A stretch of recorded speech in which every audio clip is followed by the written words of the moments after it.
50대 이후에 근육이 많이 빠졌다면 이것을 드시면 됩니다. 요새 들어 몸이 예전 같지 않다고 느끼시는 분들 계신가요? 만약 그런 분들이 계신다면 몸에 단백질이 부족한 것을 의심해 볼 수도 있습니다. 나이가 들면서 왜 단백질 섭취가 중요한지, 그리고 그에 따른 여러 가지 사실들을 알아보려고 하는데요. 나이 들수록 단백질이 더 중요하다는 말을 들어보신 분들도 많이 있을 거예요. 우리 몸의 필수 영양소라는 단백질, 이 단백질 섭취가 중요한 이유 5가지를 알려드릴게요. 첫 번째는 근감소증 예방입니다. 나이가 들면 근육량이 자연스럽게 줄어들게 되는데요. 이를 근감소증이라고 합니다. 근감소증은 근육이 빠르게 줄어드는 질환으로 단백질은 근육을 구성하는 주요 성분인데요. 단백질을 충분히 섭취하지 않으면 근육량이 급격히 줄어들게 되고, 이렇게 되면 근력도 같이 약화되며 근감소증을 유발할 수 있습니다. 단백질이 부족하게 되면 그 진행이 훨씬 더 빨라질 수 있는데요. 근육이 줄어들게 되면 일상생활을 하기 어려워지고, 이렇게 되면 근육이 더 감소하게 되는 악순환이 생길 수 있습니다. 단백질 섭취와 운동을 병행하는 게 가장 좋겠죠? 단백질이 중요한 이유 2번째는 면역력 증가입니다. 단백질과 면역력이 연관이 있다고 하시며 의아해 하시는 분들이 있으시죠? 단백질은 우리 몸속의 세포 그리고 장기뿐만 아니라 수많은 호르몬을 구성하는 중요 요소입니다. 또 단백질은 면역 시스템에서 중요한 역할을 하는 항체와 효소를 생성하는데 백혈구라고 많이 들어보셨죠? 이 백혈구는 감염을 인식하고 싸우는 주요 면역 세포인데요. 이 백혈구가 주로 단백질을 사용하여 병원균을 인식하고 항체를 만들어 병원균을 물리치는데 중요한 역할을 합니다. 또한 우리 몸의 중요한 면역 세포도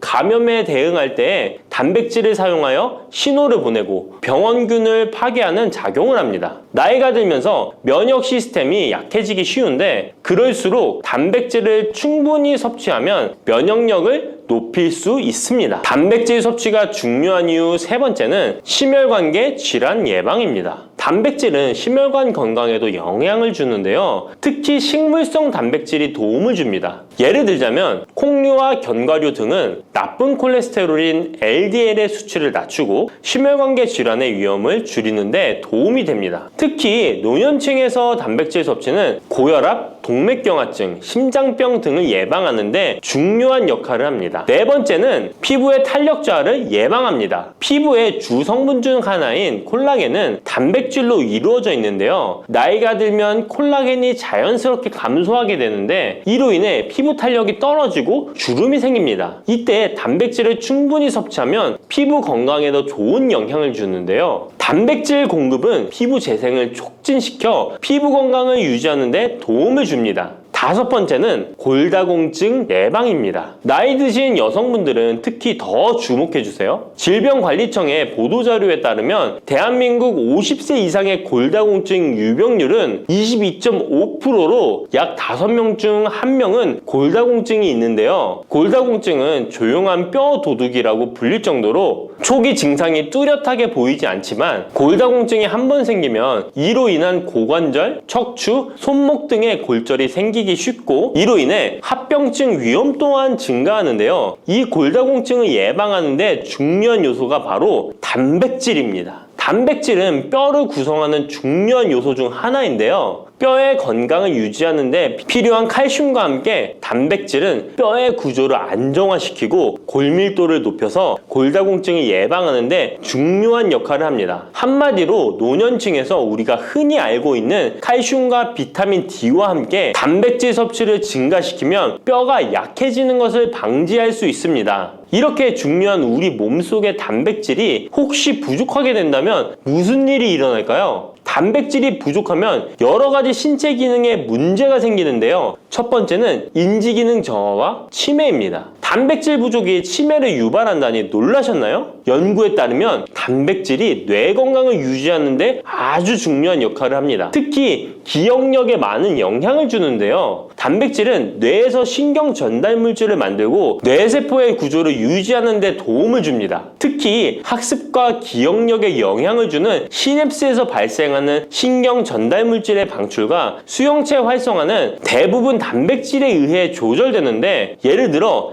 NMDA 수용체와 AMPA 수용체는 기억 형성에 중요한 역할을 하며 이것들은 모두 단백질로 구성되어 있습니다. 그래서 충분한 단백질을 공급받지 못하면 뇌 기능이 떨어지고 치매나 인지 기능 저하의 위험이 점점 커질 수 있는 가능성이 있다는 것이에요. 이러한 단백질 섭취가 우리 몸에 얼마나 중요한 영향을 끼치는지 다시 한번 아셨죠? 또 단백질이 부족하면 탈모도 일어날 수 있다는 거 아시나요? 혹시 머리카락이 점점 얇아지고 있는 거나 빠지고 있는 것 같다고 느끼시나요? 탈모도 단백질 부족과 관련이 있습니다. 우리 머리카락도 단백질인 케라틴으로 주로 이루어져 있기 때문에 단백질이 부족하면 머리카락이 자연스레 약해지고 그 증상이 점점 심해지면 탈모가 올 수 있습니다. 우리가 광고로 많이 접하는 탈모 영양제 같은 경우도 맥주 효모 성분과 머리카락을 이루고 있는 아미노산 단백질로 구성이 되어 있는 것을 보면 쉽게 이해가 가실 거예요. 그러니 건강한 모발을 생각한다면 단백질을 잊지 말고 섭취해야겠죠? 그런데 말입니다. 왜 노년층이 단백질을 더 많이 섭취해야 하는 걸까요? 젊은 사람들보다 더 중요한 이유가 있을까요? 그 이유는 노년층은 근육이 자연스럽게 감소하고 신진대사도 느려져서 기초대사량이 감소하기 때문에 체지방률이 증가할 수 있고 단백질의 체내 합성 능력 또한 떨어지게 되는데요. 그러면 근육량이 줄어들게 되고 그만큼 신체 활동도 힘들어지면서 일상생활에서 어려움을 겪을 수 있는 것입니다. 그래서 노년층일수록 단백질을 충분히 섭취해서 근육을 유지하는 게 매우 중요하답니다. 그런데 노년층은 소화 기능이 떨어지기 때문에 사실 고기나 생선 같은 동물성 단백질을 섭취하는 게 불편할 수 있고 또 나이가 드시면서 식사량이 감소하거나 식사 준비의 번거로움도 매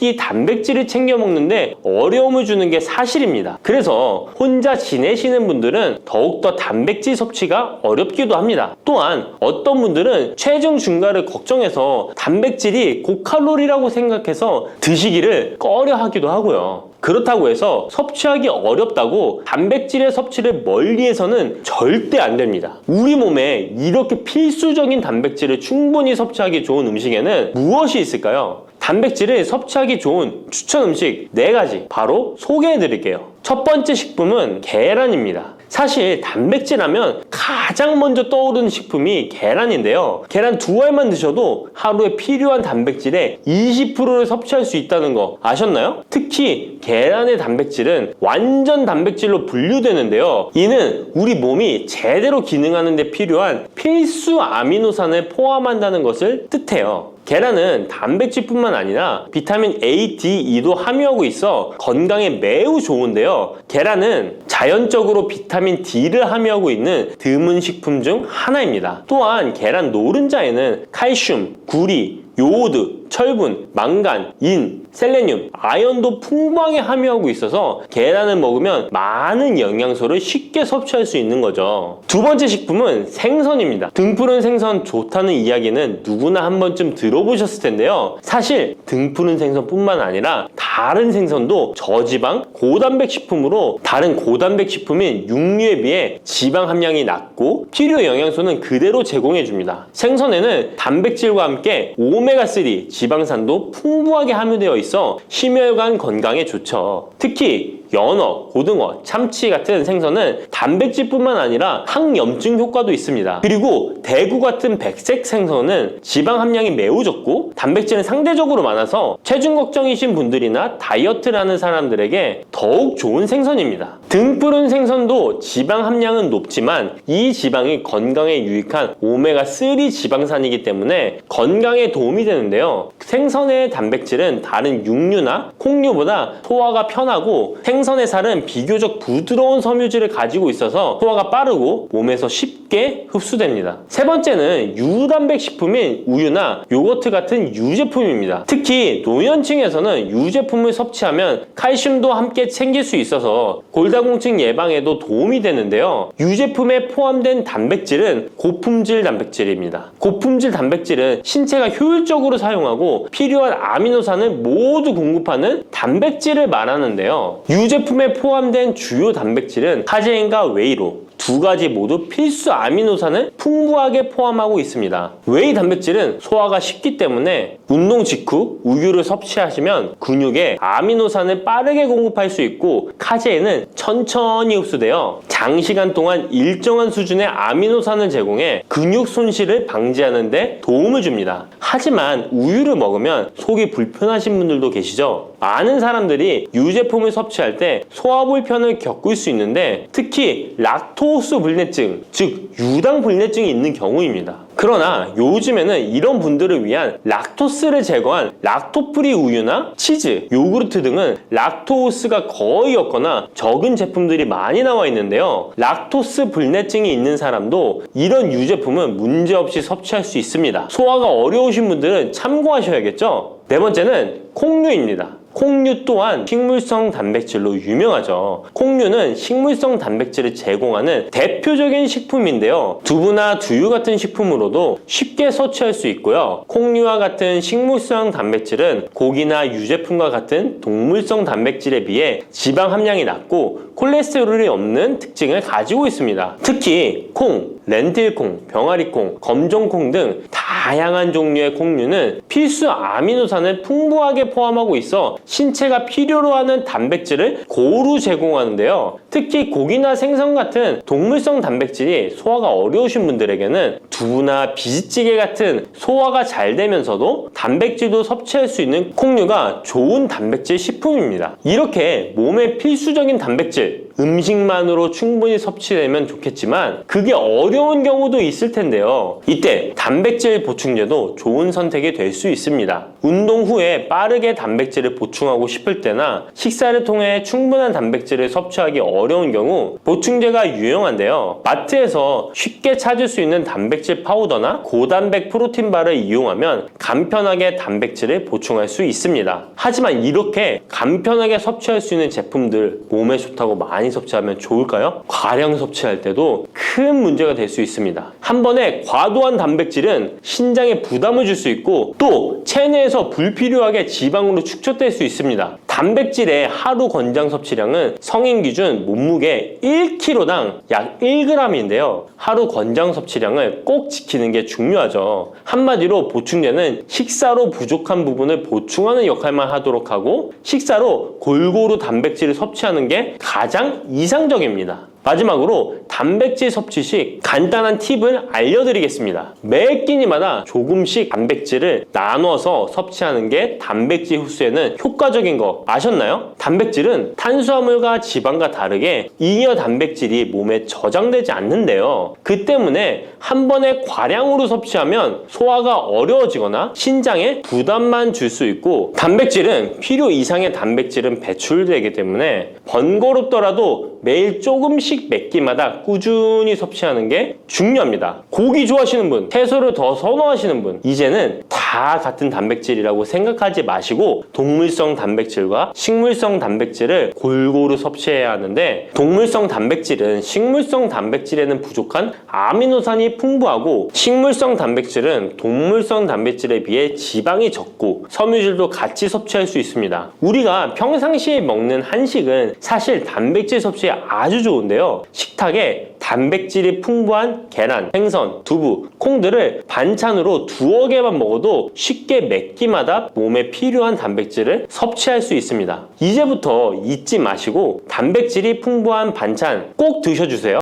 혈관 건강이 걱정이라면 바로 이것을 드셔야 합니다.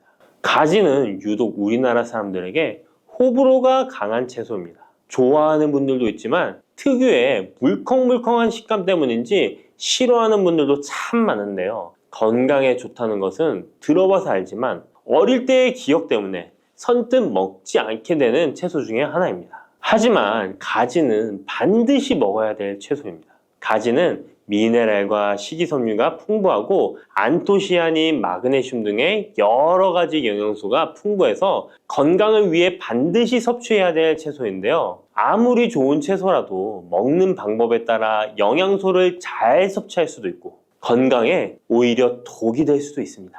지금부터 가지의 효능과 먹는 방법, 함께 먹으면 좋은 음식, 가지를 드실 때 주의사항까지 가지에 대한 모든 것 알려드리겠습니다. 짙은 보라색의 가지는 우리나라가 수출을 많이 하는데요. 가장 많이 수입하는 나라가 일본입니다. 일본은 가지를 여러 형태로 많이 먹는데요. 장아찌, 파스타, 구이, 찌개 등 여러 요리에 가지를 사용하고 있습니다. 2021년 기준으로 일본이 우리나라에서 수입한 가지가 6만 kg입니다.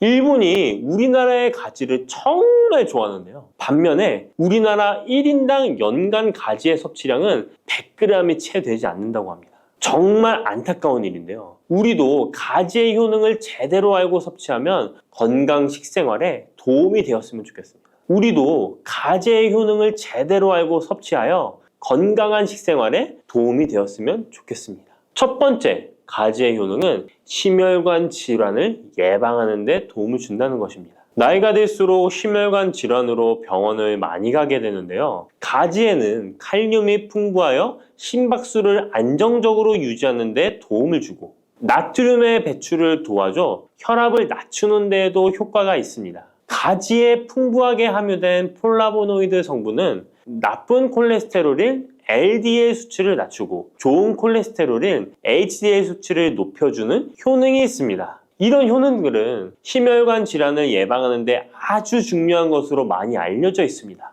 평소에 가지를 주기적으로 섭취하시면 심혈관 질환으로 병원에 갈 일을 조금 줄일 수 있겠죠. 두 번째, 가지의 효능은 염증을 억제하고 가라앉히는 데 도움이 된다는 것입니다. 옛날에는 민간요법으로 사마귀를 제거할 때 가지를 사용했을 정도로 염증 제거에 효능이 좋은데요. 특히 점막에 있는 염증에 효과가 좋은 것으로 알려져 있습니다. 우리 몸에 점막이라 하면 대표적으로 입안, 잇몸, 식도 등이 되겠고요. 위장, 대장 등 소화기관은 거의 모두 점막으로 되어 있습니다. 입으로 음식이 들어가서 항문으로 배출되기까지의 모든 곳이 점막인 건데요. 면역력이 떨어지거나 스트레스, 특정 음식으로 인한 지속적인 자극은 이런 점막에 염증을 일으키게 되는데요. 이런 염증을 억제하는 데 가지가 도움이 된다는 것이죠. 세 번째, 가지의 효능은 혈당을 조절하는 데 도움을 주는 것입니다.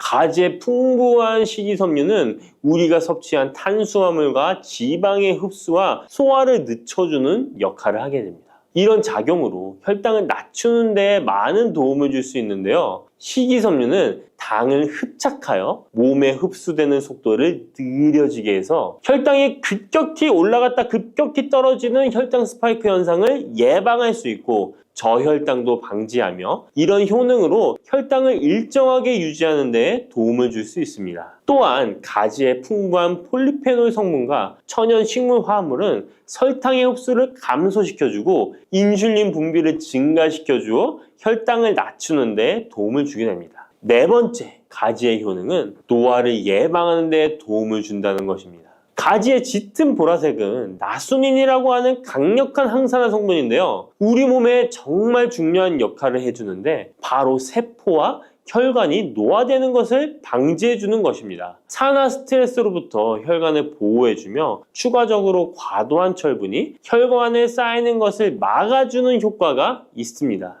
철이 공기에 만나면 산화되어 빨갛게 부식되는 것과 마찬가지로 우리 몸에도 철분이 필요 이상 쌓이게 되면 세포와 혈관을 산화시킬 수 있는 것입니다. 철분이 우리 몸에 꼭 필요한 성분이지만 과도하게 쌓이게 되면 노화를 촉진하는 부작용이 있는 것이죠. 철분이 많이 들어있는 음식은 바로 붉은색 고기입니다. 따라서 평소에 고기를 좋아하고 자주 드시는 분이라면 가지와 함께 드시는 것이 정말 좋겠습니다. 다섯 번째 가지의 효능은 감염을 예방한다는 것입니다. 면역력이 떨어질 때 세균이 우리 몸에 들어오면 감염에 걸리기 쉬운데요. 가지에 풍부하게 함유된 클로로겐산과 폴리페놀 성분들은 세균과 바이러스를 제거하는 효과가 있어 감염 예방에 큰 도움이 됩니다. 이러한 효능은 가지의 껍질과 꼭지 부분에 특히 좋은 효능을 나타내는데요. 가지 꼭지는 보통 요리할 때 버리잖아요. 이제부터 가지 꼭지 버리지 마세요. 말려서 끓인 물로 가글을 하시면 천연 구강세정제 역할을 한다고 합니다. 꼭지에는 스코폴레틴이 풍부하게 함유되어 있는데 이 성분은 파이토케미컬의 일종으로 나쁜 균을 억제하는데 탁월한 효능을 발휘합니다. 이런 효능으로 감염뿐 아니라 염증을 억제하는 데도 도움을 줍니다. 우리 입 속에는 각종 세균이 셀 수 없을 정도로 많은데요. 이런 세균들은 충치, 치주염, 구내염 등을 발생시키는 주범이 됩니다. 나이가 들면서 치아나 잇몸의 건강이 좋지 않아 소금물로 가글을 하시는 분들도 있는데요. 소금은 삼투압 작용으로 잇몸의 붓기를 빼고 약간의 살균 작용을 하기도 하지만 염증 자체를 없애지는 못합니다. 그래서 가글을 하시려면 가지를 이용하시면 좋은데요. 말린 가지 꼭지를 15분에서 20분 정도로 펄펄 끓인 뒤에 식혀서 약간의 소금을 탄 후에 가글 하시면 잇몸병과 구내염 등을 예방하는 데 효과를 볼 수 있습니다. 6번째 가지의 효능은 항암 효과입니다. 암세포를 제거할 수 있는 항암 성분들이 가지에 풍부하게 함유되어 있는데요. 일본이 가지를 좋아한다고 했잖아요. 일본의 농림성식품연구소에서 연구를 했습니다. 가지, 시금치, 브로콜리 3가지를 이용해 발암물질을 억제하는 실험을 했는데요. 해당 연구에서는 발암물질인 벤조피렌, 아프라톡신, 타르질 등에 대한 돌연변이 유발 억제 효과를 평가하였습니다. 그 결과 가지에서 약 80% 이상 발암물질을 억제하는 효과가 밝혀졌습니다. 또 다른 연구에서도 가지의 알칼로이드성 식이섬유가 유방암, 대장암, 난소암 등의 원인이 되는 동물성 지방을 제거하는 데 탁월한 효능이 있는 것을 발견하기도 했습니다. 또한 가지의 풍부한 폴리페놀은 대표적인 항암 성분이기도 합니다. 가지는 여러 항암 효과를 가지고 있는 훌륭한 항암 식품이 틀림없습니다. 7번째 가지의 효능은 시력을 보호하는 데 도움을 준다는 것입니다. 눈의 망막에는 빛을 감지하는 역할을 하는 로놉신이라는 단백질이 있습니다. 어두운 곳에서 밝은 곳으로 가거나 깜깜한 곳에서 불을 켜면 눈이 눈부신 증상이 나타나잖아요. 이런 증상은 로놉신이 빛에 의해서 한순간에 대량으로 분해되면서 시신경에 강한 자극을 주기 때문입니다. 체내에 로놉신이 줄어들면 시력 저하나 야맹증이 발생할 수 있는데요. 로놉신이 생성되려면 베타카로틴이 필수적으로 필요합니다. 가지의 속살에는 이 베타카로틴이 풍부하게 함유되어 있습니다. 또한 가지 껍질에 풍부한 안토시아닌 성분은 시신경 주변에 모세혈관이 노화되는 것을 방지하고 염증을 억제하는 효능으로 시신경을 보호하고 눈의 노화를 예방하는 데 큰 도움이 됩니다. 8번째 가지의 효능은 뇌 기능을 향상시키고 치매를 예방하는 데 도움을 주는 것입니다. 가지에는 비타민 B6, 엽산, 마그네슘 등의 영양소가 풍부하게 함유되어 있습니다. 이러한 영양소는 뇌 신경 전달 물질의 생성을 촉진하고 뇌의 기능을 향상시키는 효과가 있습니다. 또한 가지에 함유한 안토시아닌은 뇌의 노화를 방지하고 기억력을 향상시키는 효과가 있어 치매 예방에 도움이 됩니다. 이렇게 가지에는 뇌 기능 유지와 뇌 건강에도 좋은 효과를 나타냅니다. 9번째 가지의 효능은 피로 회복에 도움을 준다는 것입니다. 가지에 함유된 비타민C, 칼슘, 마그네슘 등의 성분들이 체내의 대사를 촉진하고 에너지를 생성하는 데 도움을 줍니다. 체온 조절에 도움을 주며 가지에 함유된 스코폴레틴과 스코파론 성분은 근육의 신경 안정 및 경련을 완화시켜주는 효능이 있어 근육 피로 회복에 많은 도움을 줄 수 있습니다. 10번째, 가지에는 열을 내려주는 해열 작용이 있습니다. 가지는 차가운 성질을 갖고 있는 채소로 평소 몸에 열이 많은 사람의 체온을 다스려주는 효과가 있으며 감기로 인해 열이 오를 때에도 열을 내려주는 해열 효과가 있습니다. 가지에 클로로겐산 성분이 염증 매개 물질인 프로스타글란딘과 사이토카인의 생성을 억제하여 염증 반응으로 인한 발열을 완화할 수 있습니다. 이렇게 좋은 가지를 효과적으로 섭취하는 방법은 따로 있습니다. 그냥 드시는 것보다 들기름과 함께 조리하여 드시는 것을 추천드립니다. 가지에 있는 리놀렌산과 비타민 E는 지용성 성분이기 때문에 들기름과 함께 섭취하면 체내 흡수율이 높아집니다. 가지의 속살은 스폰지같이 기름을 흡수하기 때문에 들기름의 영양소 흡수율은 더욱 높아질 수 있습니다. 들기름은 하루에 한 스푼씩 약처럼 드시는 분들이 있을 만큼 건강에 많은 도움을 주는데요. 치매를 유발하는 물질인 베타 아밀로이드가 뇌에 쌓이는 것을 막아주어 알츠하이머 치매를 예방하는 효능이 있습니다. 또한 피토스테롤이라는 성분이 함유되어 혈관 내 콜레스테롤의 수치를 낮춰주는 데 도움이 됩니다. 이뿐 아니라 염증성 질환을 예방하고 뼈의 건강에도 좋으며 심혈관 질환을 예방하고 장 건강에도 정말 좋은 효능을 발휘하는 것이 들기름입니다. 이런 들기름이 가지와 만나면 효과가 극대화되는 것인데요. 가지를 요리할 때는 쪄서 드시는 것이 가장 많은 영양소를 흡수할 수 있는 방법입니다. 상명대학교의 외식영양학과 연구팀이 이에 대한 실험을 진행했습니다. 가지 100g을 물에 넣어 삶는 방법, 찜기에 넣어 찌는 방법, 그리고 랩을 씌워 전자레인지에 돌리는 방법, 이렇게 3가지 방법으로 가지를 조리했습니다. 이때 가지의 항산화 성분인 클로로겐산의 함량이 어떻게 달라지는지 확인을 했는데요. 가지를 찜기에 넣고 쪘을 때 클로로겐산의 함량이 늘어났다고 합니다. 항산화 성분뿐만 아니라 칼슘도 가지를 쪘을 때 가장 많은 함량이 나왔다고 하는데요. 그런데 항상 쪄서만 드실 수는 없잖아요. 삶아서 드신다면 가지 삶은 물은 절대 버리지 말고 함께 드시길 바랍니다. 짙은 보라색의 가지 껍질에는 안토시아닌이 풍부한데요. 이 안토시아닌의 항산화 효과는 토마토의 3배, 그리고 브로콜리의 2배로 알려져 있습니다. 이 안토시아닌은 항산화 작용에도 강력하지만 스트레스를 완화하는 데에 도움을 주고 신체가 정상적인 기능을 회복하고 유지하는 데에도 도움을 주는 성분입니다. 신체가 정상적인 기능을 회복하고 유지하는 데에도 도움을 주는 성분입니다. 그런데 이 안토시아닌은 수용성 성분으로 물에 잘 녹아 나옵니다. 그래서 가지를 씻을 때는 너무 물에 오래 담가두지 마시고요. 가지를 삶아서 조리했다면 이 물에 안토시아닌이 풍부하게 함유되어 있기 때문에 이 가지 삶은 물을 차처럼 드셔도 되고 다른 요리할 때 채수로 사용하셔도 좋습니다. 이렇게 좋은 가지도 드실 때 주의하실 사항이 있습니다. 많은 채소나 과일들이 익히지 않고 생으로 드실 때 좋은 경우가 많은데요. 가지는 절대로 생으로 드시면 안 됩니다. 가지에는 솔라닌이라는 독성 물질이 있기 때문입니다. 솔라닌은 쌍난 감자에 생기는 독성과 같은 것인데요. 이 독성은 위경련, 복통, 현기증, 식중독 등의 증상을 유발할 수 있으므로 가지는 반드시 익혀서 드시기 바랍니다.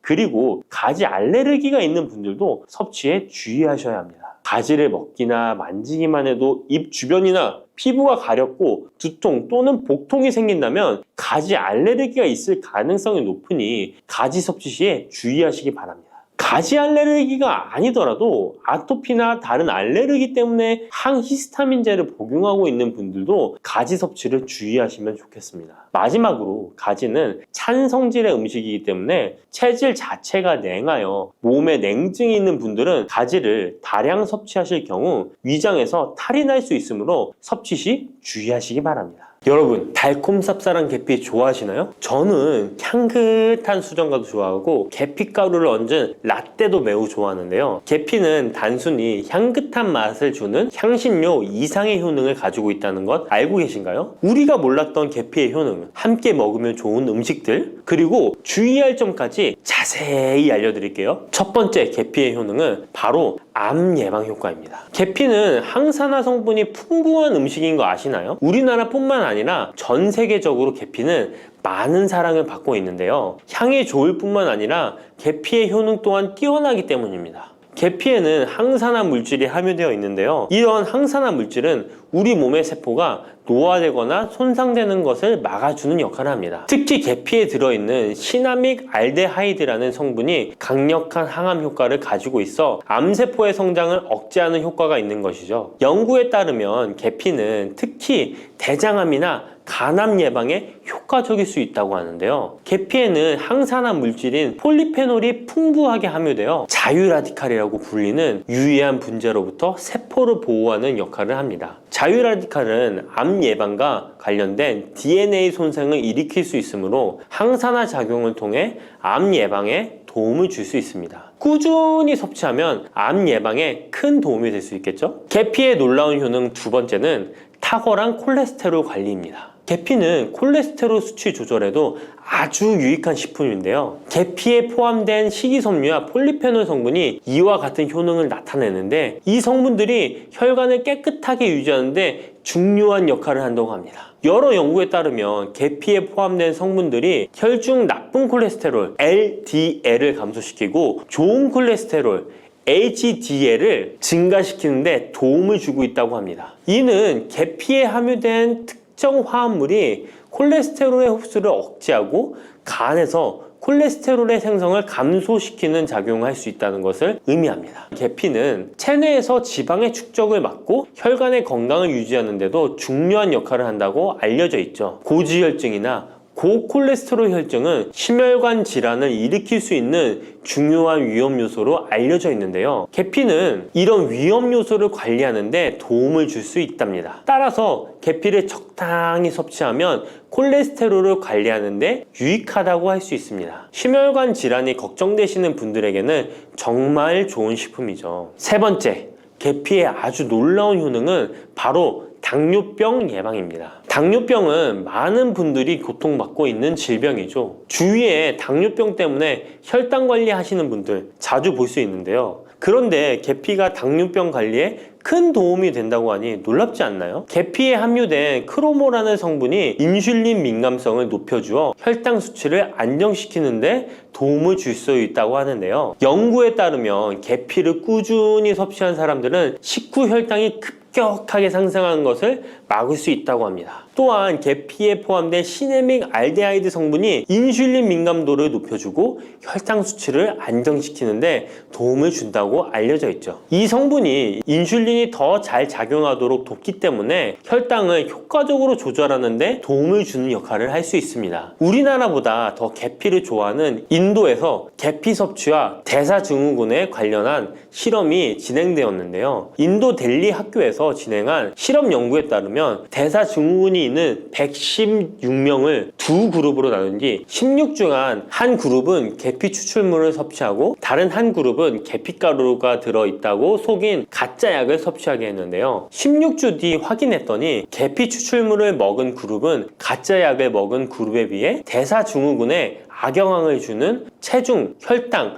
콜레스테롤 등의 수치가 개선되었다고 합니다. 참으로 놀랍죠. 물론 계피를 꾸준히 섭취하는 것만으로도 당뇨병을 완전히 예방할 수 있는 것은 아니지만 식이요법에 포함시킬 수 있는 좋은 재료라는 점은 분명합니다. 네 번째, 계피의 놀라운 효능은 바로 항염작용입니다. 계피가 항염작용까지 있다니 참 신기하죠? 계피에는 항염증 작용이 있는 화합물이 함유되어 있는데요. 계피에 들어있는 시나믹 알데하이드 성분은 염증을 줄이는데 효과적이라고 연구 결과도 있습니다. 이 성분은 몸속 염증 반응을 억제해 주어 관절염, 근육통, 염증성 질환이 있는 분들에게 매우 유익한 식품이죠. 특히 체내에서 발생하는 염증은 만성적인 질환을 유발할 수 있기 때문에 이를 예방하는 것이 중요한데요. 계피를 섭취하면 몸속 염증을 낮춰주는데 도움을 줄 뿐만 아니라 면역력 강화에도 긍정적인 영향을 미친다고 알려져 있습니다. 겨울철에는 찬바람과 습기로 인해 염증이 쉽게 발생하는데 계피를 섭취하면 몸을 따뜻하게 해주고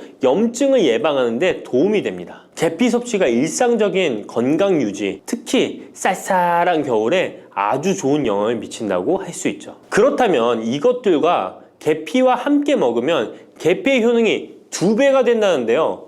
계피와 함께 먹으면 더 좋은 음식은 무엇일까요? 바로 알려드릴게요. 계피와 함께 먹으면 좋은 음식, 첫 번째는 요거트입니다. 계피를 요거트와 함께 먹으면 정말 맛있고 건강에도 좋다는 거 아시는 분 있나요? 혹시 그릭 요거트나 프로바이오틱스 같은 단어들 들어보셨죠? 요거트에는 단백질, 칼슘, 프로바이오틱스 등의 영양소가 풍부하게 함유되어 있는데요. 요거트는 발효식품으로 몸에 좋은 프로바이오틱스가 풍부해서 장 건강에 도움을 주는데 계피와 요거트를 함께 섭취하면 서로 시너지 효과를 낼 수 있습니다. 그리고 계피 항염작용과 혈당 안정 효과가 더해져서 건강을 더욱 향상시킬 수 있죠. 요거트에 계피를 넣으면 소화 기능을 개선하고 특히 요거트에 계피를 넣으면 체내 지방을 태우는데 도움이 되는 효과가 있어 요거트와 계피를 함께 섭취하면 소화를 돋고 체중 관리에도 매우 좋습니다. 그게 다가 아니죠. 계피의 매콤달콤한 향이 요거트와 잘 어울려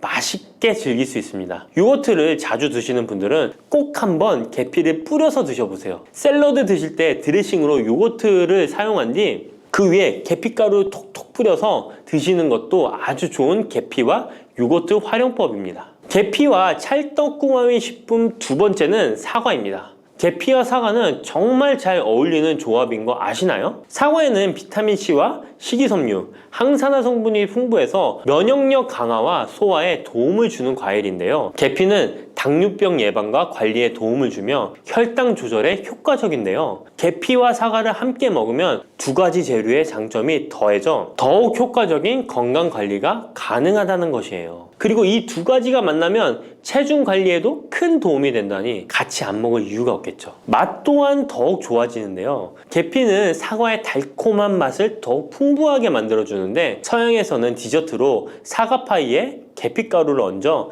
향긋하게 즐기는 게 유명하죠. 같이 섭취할 때는 사과에 계피를 뿌려서 간단히 먹거나 사과를 얇게 썰어 계피를 뿌려 먹으면 더욱 맛있고 건강한 간식이 될 수 있다는 것 기억해 주세요. 세 번째, 계피와 먹으면 좋은 음식은 바로 커피입니다. 계피와 커피는 정말 좋은 궁합을 자랑한다는 거 아셨나요? 커피는 카페인 덕분에 활력을 주는 음료인데요. 커피의 쓴맛이 사람마다 호불호가 갈릴 수 있습니다. 그런데 계피를 커피에 넣으면 그 쓴맛이 부드럽게 변화하면서 더 풍부하고 깊은 맛을 느낄 수 있는데요. 계피가 커피의 쓴맛을 부드럽게 감싸주기 때문에 커피를 마시는 동안에 입안에 더 부드러운 느낌을 주게 되는 것이죠. 계피는 항염증 효과와 항산화 효과가 뛰어나서 커피와 함께 마시면 건강 효과도 한층 더 올라가는데요.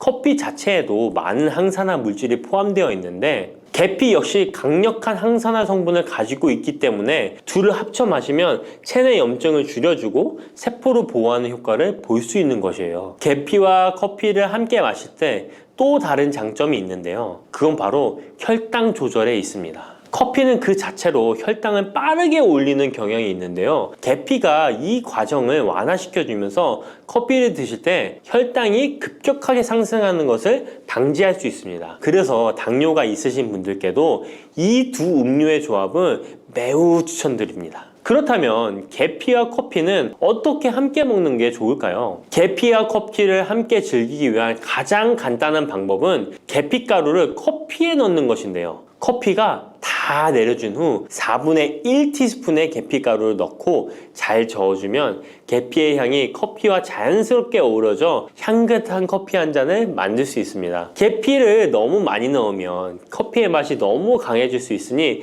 적당량을 넣어주는 것 잊지 마세요. 또한 계피 스틱을 사용해 커피를 우려내는 방법도 있는데요. 커피를 내린 후에 계피 스틱을 커피에 넣고 몇 분간 우려내면 계피의 향이 은은하게 배어들어 훨씬 더 맛있고 건강한 커피를 즐길 수 있습니다. 계피 스틱을 사용하면 시각적으로도 멋진 효과를 줄 수 있기 때문에 커피를 더욱 고급스럽고 멋스럽게 즐기고 싶다면 계피와 커피 꼭 한번 같이 우려보세요. 계피와 찰떡궁합 꿀조합을 알려드렸다면 이번에는 계피와 함께 먹으면 몸에 해가 되는 음식이 있다는 것을 알고 계신가요? 그것은 바로 귤이나 자몽, 레몬 같은 시트러스 계열의 과일인데요. 계피와 시트러스 계열 과일을 함께 먹으면 안 되는 이유 바로 알려드릴게요. 많은 분들이 시트러스 계열 과일, 예를 들어 오렌지나 레몬을 좋아하시는데요. 이 과일들은 비타민C가 풍부하고 상큼한 맛이 참 일품이죠. 하지만 계피와 시트러스 과일을 함께 먹을 때는 주의가 필요한데요. 계피의 주요 성분 중 하나인 시나몰은 계피가 가진 가장 독특한 향을 만들어내는 성분. 계피의 주요 성분 중 하나인 시나몰은 계피가 가진 독특한 향을 만들어내는 성분인데 이 시나몰이 시트러스 계열 과일의 산성 성분과 결합하면 위에서 소화가 잘 되지 않거나 불편한 증상을 유발할 수 있습니다. 특히 속쓰림이나 위경련이 일어날 수 있는데요. 이는 계피와 시트러스 과일이 소화 효소의 분비를 방해하고 서로 반응하면서 위에 자극을 주기 때문입니다. 거기에다 시트러스 과일의 산도가 더해져 위산이 과도하게 분비될 수 있기 때문에 계피와 오렌지, 레몬, 귤과 같은 과일들을 함께 먹는 것은 피하는 것이 좋습니다. 만약 계피와 과일을 함께 즐기고 싶다면 아까 알려드렸던 사과도 매우 좋고, 아니면 배도 계피와 잘 어울리는데요. 이러한 과일 소화에도 부담을 주지 않기 때문에 이제부터 계피와 과일을 함께 드시고 싶다면 꼭 유의해 주세요. 계피가 많은 효능을 가지고 있지만 부작용도 있을 수 있는데요. 계피를 섭취할 때 주의할 점은 무엇일까요? 그건 바로 과다 섭취, 간에 손상을 줄 수 있기 때문입니다. 계피는 적당히 섭취하면 건강에 많은 도움을 주지만 과다 섭취 시에 간에 부담을 줄 수 있다는 거 아셨나요? 특히 일반적으로 판매되는 카시아 계피는 쿠마린이라는 성분을 포함하고 있는데요. 이 성분은 과다 섭취 시에 간 손상을 일으킬 수 있습니다.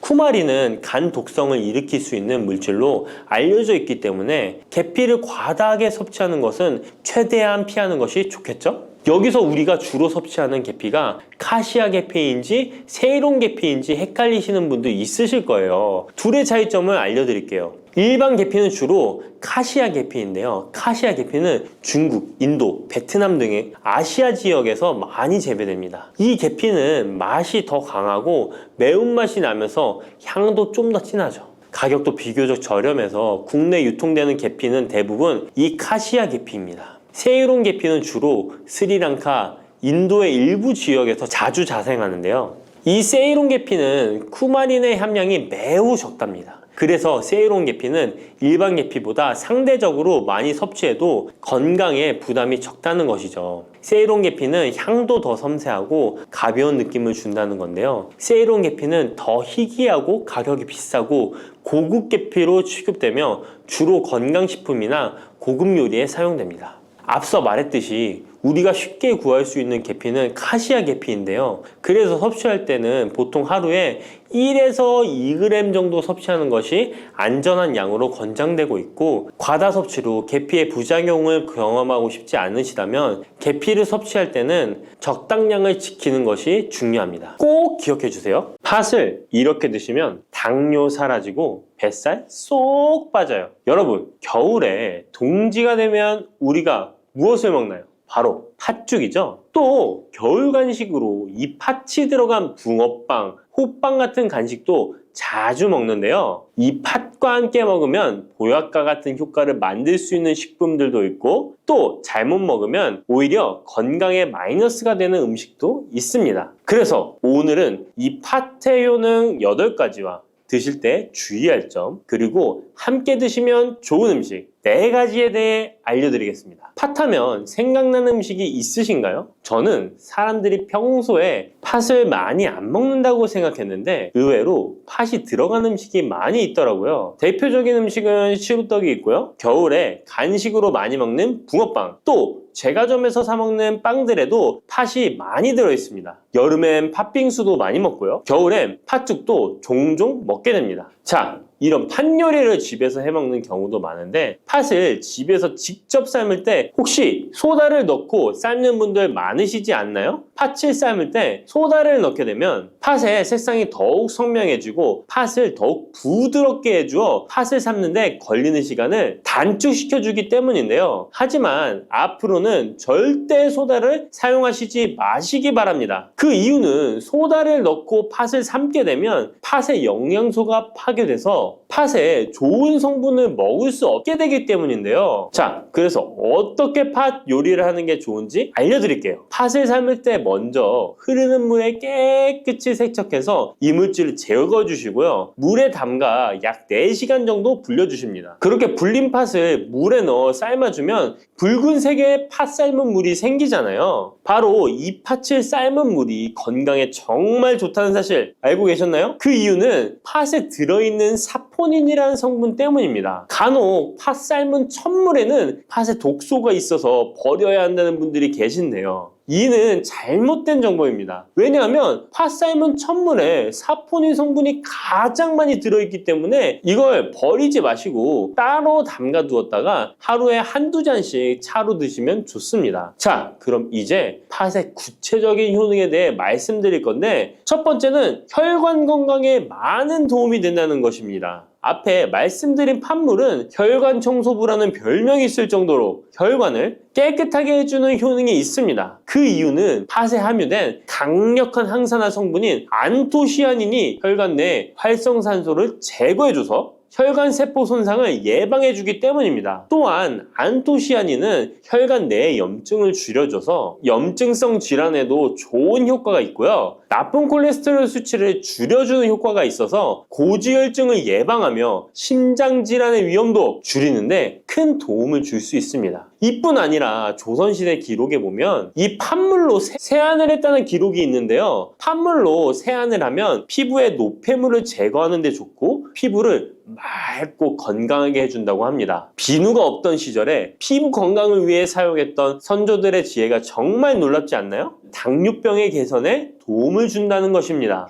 2014년에 발표된 한 연구에서 팥을 섭취하는 것이 2형 당뇨병 환자의 혈당 수치와 인슐린 저항성을 개선하는데 도움이 되는 것으로 보고가 됐습니다. 이 연구에서는 4주 동안 매일 팥을 섭취한 결과 당뇨 환자들의 공복 혈당 수치가 무려 평균 19.5% 감소하였고 인슐린 저항성 또한 줄어든 것으로 나타나서 당뇨가 있거나 당뇨 예방이 필요하신 분들은 꼭 팥을 꾸준히 드셔보시기 권해드립니다. 세 번째 팥의 효능은 몸의 부종을 제거하고 다이어트에 도움을 주는 것입니다. TV에서 연예인들이 이 팥으로 다이어트를 해서 효과를 봤다고 했던 적도 있었고요. 한의학 책 중에 본초 강목에 보면 팥을 오랫동안 먹으면 여위고 마르기 때문에 살찐 사람이 먹는 것이 좋다라는 내용이 나옵니다. 그래서 한의원에서 다이어트 처방을 할 때도 팥을 쓰는 경우가 많이 있는데요. 그 이유는 바로 팥에 들어있는 칼륨 때문입니다. 팥에는 쌀의 10배 이상, 바나나에 약 4배 이상의 칼륨이 들어있는데요. 이 칼륨이 몸 안에 나트륨 배출을 도와서 당뇨 환자들의 신장 부담을 줄여주고 혈압 상승을 억제해주는 효능이 있고요. 또한 이뇨작용이 있어서 이를 통해 부종을 줄여줄 수가 있습니다. 그래서 우리가 보통 물살이라고 부르는 잘 부으면서 살이 찌는 분들은 다이어트에 이 팥을 이용하시면 효과를 볼 수가 있습니다. 그래서 그에 대한 연구 결과도 있었는데요. 실험주에 팥 추출물을 먹였더니 근육 손실 없이 체지방 함량이 30% 이상 줄었고 몸무게도 37%나 감소했다고 합니다. 사람과 똑같을 수는 없지만 분명히 팥이 체중 감량에 도움이 된다는 결과라고 볼 수가 있습니다. 네 번째, 팥의 효능은 변비를 개선하는 데 도움을 주는 겁니다. 팥에는 사포닌뿐 아니라 많은 식이섬유가 들어있기 때문인데요. 사과에 비해서 약 10배나 많은 식이섬유가 들어있습니다. 그래서 팥을 섭취하게 되면 이 식이섬유가 장 운동을 활발히 하고 대변을 부드럽게 만들어 배변을 원활하게 해줄 수 있고요. 또한 이 식이섬유는 장에 있는 유익균들에게 풍부한 먹이를 제공해주기 때문에 장내 유익균의 증식에도 직접적으로 효과를 줍니다. 이를 통해서 장의 전반적인 환경을 좋게 바꿔줄 수가 있고 이것은 몸의 면역력 향상과도 연결되어 있기 때문에 우리가 프로바이오틱스를 복용할 때도 팥을 함께 드셔보면 그 효과가 커지는 것을 느끼실 수가 있을 겁니다. 다섯 번째 팥의 효능은 탈모 예방에 도움을 준다는 것입니다. 나이가 들면서 머리숱이 점점 없어져 고민하시는 분들 정말 많은데요. 팥과 함께 천연 탈모약이라 불리는 수수를 함께 드신다면 탈모 예방에 큰 도움을 받을 수 있습니다. 그 이유는 바로 팥과 수수에 들어있는 비오틴이라는 성분 때문인데요. 이 비오틴은 모발의 모공에서 자라는 단계부터 필요하고 손상된 머릿결이 재생되는 데까지 관여하는 정말 중요한 성분입니다. 건강한 머릿결을 만드는데 꼭 필요한 성분이라고 할 수 있습니다. 비오틴이 몸속에서 부족한 현상이 나타나면 머리카락이 얇아지면서 많이 빠지게 되고 또한 두피가 건조해지고 가려움증이 생기면서 탈모를 가속화할 수 있습니다. 그런데 팥에는 이 비오틴뿐 아니라 모발 성장에 도움이 되는 아미노산이 풍부하고 수수에는 미네랄 성분이 풍부하여 머리카락을 건강하게 유지하는 데 직접적으로 도움을 주게 되고요. 또한 팥과 수수에 함유된 항산화 물질들이 머릿결을 상하게 하는 자유 라디칼 성분을 중화해 주어 머리카락 건강에 큰 도움을 주는 것입니다. 여섯 번째 팥의 효능은 우리나라 사람에 꼭 필요한 탄수화물 소화를 돕는다는 것입니다. 이는 팥에 함유되어 있는 비타민 B의 역할 때문인데요. 비타민 B는 탄수화물, 단백질, 지방을 에너지로 변환하여 우리 몸을 충전해주는 역할을 합니다. 또한 신경 전달 물질인 뉴로트랜스미터의 합성에 관여해 뇌신경을 건강하게 하는 데에도 도움을 줍니다. 팥을 잘 섭취하면 뇌를 건강하게 해주어 치매 예방에도 도움이 되는 것입니다. 자, 앞에서 팥과 함께 먹으면 좋은 음식이 수수가 나왔는데요. 하나 더 말씀드릴게요. 바로 호박입니다. 호박은 기본적으로 여러 영양성분이 풍부하지만 호박에는 비타민 B가 없어서 호박과 팥을 함께 드시면 서로의 부족한 부분을 채워줄 수가 있고요. 또한 호박에도 소화 기능을 개선해주는 기능이 있어서 팥과 함께 드시면 시너지 효과가 있고요. 그리고 팥처럼 호박에도 이뇨작용이 있는데요. 팥과 호박의 이뇨작용은 과정이 약간 다릅니다. 팥은 몸속의 부종, 노폐물과 독소를 빨아들여서 배출하는 이뇨작용을 하는 것이고요. 호박은 신장에서 만들어지는 호르몬의 분비를 억제하여 이뇨작용을 촉진하게 되는데 이렇게 되면 신장에 과다하게 축적되는 수분을 배출하는 역할을 해줄 수가 있어서 더 도움이 될 수 있습니다. 일곱 번째 팥의 효능은 빈혈을 개선하는 데 도움을 주는 것입니다. 보통 우리 몸에 철분이 부족해지면 빈혈 증상이 나타나죠. 빈혈로 인해 어지러움, 두통, 체력 저하 등의 증상이 나타나게 되는데 팥에는 앞에서 얘기한 단백질, 식이섬유, 칼륨, 비타민, 비오틴뿐만 아니라 바로 칼슘과 철분 또한 풍부합니다. 팥에 함유된 철분의 함량이 우유의 약 100배나 된다는 사실 알고 계셨나요? 그래서 팥을 드시면 철분 부족으로 인한 빈혈을 개선하는데 도움이 되기 때문에 빈혈이 있으신 분들은 꼭 기억하시면 좋겠습니다. 여덟 번째 팥의 효능은 스트레스를 줄여주는데 도움을 준다는 것입니다. 팥에 함유된 비타민 B가 신경계를 안정화시켜주는 효과가 있어서 스트레스로 오는 증상들을 줄여줄 수가 있고요. 또 팥에는 마그네슘의 함량도 높은데요. 마그네슘 또한 신체의 스트레스 반응을 조절하는 데 중요한 역할을 합니다. 팥 속에 들어있는 마그네슘을 통해서 스트레스로부터 몸이 회복되는 데 도움을 받을 수가 있습니다. 그리고 팥에는 복합 탄수화물도 풍부한데요. 복합 탄수화물은 천천히 소화되어 급격한 혈당 상승을 방지하고 일정한 에너지 공급을 유지하는 데 도움이 됩니다. 이는 스트레스 상황에서도 안정적인 에너지 공급을 유지할 수 있게 해줘서 스트레스를 관리하는 데 도움이 될 수 있습니다. 이렇게 좋은 팥도 드실 때 주의사항이 있는데요. 과하게 많이 드시면 이뇨작용 때문에 몸에 무리를 줄 수 있는데요. 이를 방지할 수 있는 방법이 있습니다. 바로 찹쌀과 함께 드시는 겁니다. 팥죽을 끓일 때 찹쌀을 넣어 함께 죽을 만드는 경우도 있고 쫄깃쫄깃한 찹쌀로 경단, 새알을 만들어 넣어 먹는 경우도 있죠. 선조들의 지혜가 정말 놀라운데요. 이렇게 찹쌀과 팥을 함께 드시면 팥 때문에 몸 안에 수분이 과하게 빠져나가는 것을 찹쌀이 막아줘서 문제가 생기지 않게 해주는 것입니다. 그리고 다른 주의사항은 팥의 찬 성질인데요. 그래서 장이 좋지 않은 분들이 팥물을 많이 드시게 되면 소화불량, 복부팽만, 복부 통증을 일으킬 수 있으니까 주의하셔서 조금씩 드셔보시는 게 좋고요. 만약에 이런 점이 불편한 경우에는 생강과 함께 드시면 그 불편함을 줄일 수가 있습니다. 생강의 따뜻한 기운이 팥의 차가운 기운을 중화시켜줘서 장에 무리를 덜 주게 되고요. 그리고 팥에는 항암 효과가 뛰어난 안토시아닌이 풍부한데 생강에도 생강의 매운맛을 내는 진저롤과 쇼가올 성분이 몸속의 발암물질을 제거해주는 효과가 있어서 함께 드시면 상승 효과를 볼 수가 있습니다. 그리고 이때 생강을 쪄서 말려서 드시면 이런 효과가 약 10배 정도 증가된다고 하니까 꼭 기억하시면 좋겠습니다.